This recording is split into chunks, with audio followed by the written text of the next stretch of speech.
What does healing look like when life doesn't pause? Man, what does healing look like? When life doesn't pause, because life is always you're always like, yeah, Yes. yeah. I mean, what I can say is that healing looks like waking up every single morning, putting God first Hmm. in everything that you do, meaning it's only God who can give you the grace to go through life not looking like what you're going through.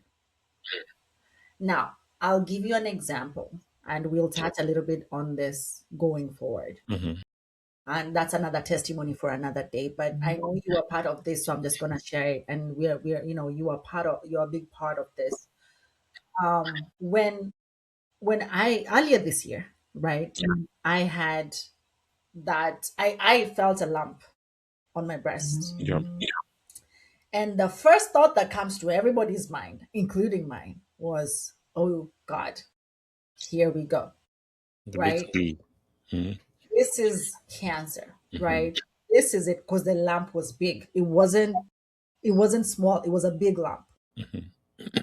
And so I said, okay, I can choose to be scared and ignore it, or I can wake up and go get, you know, to a proper doctor because I don't want to say that it's me who's felt it and then convince myself that I didn't feel it. Right. And so I booked an appointment with a doctor and I went in and the doctor confirmed, yes, the lump was there. Yes. So she scheduled me for a mammogram right away. Now, the mammogram was going to take a month. So that this is in January of this year. And so I felt it in January. I went into the doctor on 2nd of February because this is the United States. Everything has an appointment. You don't just go and see a doctor whenever you want. It's by appointment. And then by the time she was scheduling me for the mammogram, it was going to be another month before I got to go for the mammogram. And so that means from the 2nd of February to the 3rd of March when I had the actual appointment. That's a month. And so life has slapped me properly at that point. You can imagine what is going on in my mind. So when I came from the doctors that day, I remember calling you and I remember breaking down in the car. And I was so scared because the first thing that the devil does is he hits you with a spirit of fear.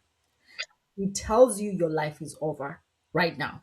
That's God that you've been talking about. What are you talking about? You're going to die right now. But thank God for his mercy.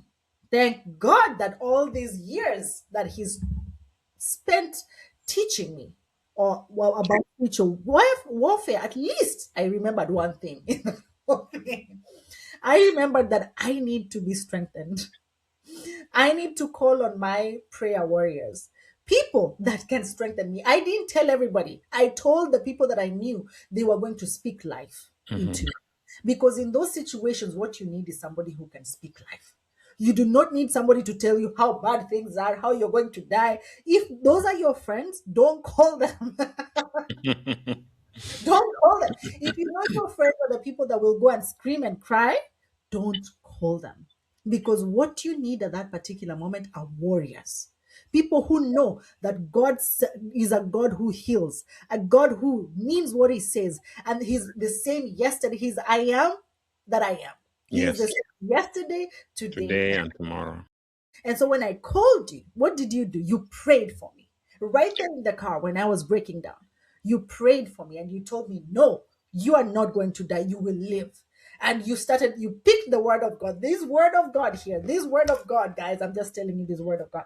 You picked the word of God and you reminded me what God talks about healing over me. And you declared it over me. And immediately I was strengthened. By the time I drove home, I felt better. And then what I did right after that is I called all the other. I texted whoever I could text that I know is a person of God Yeah. and that can pray. So all the people that came along, thank you. Thank you for standing with me.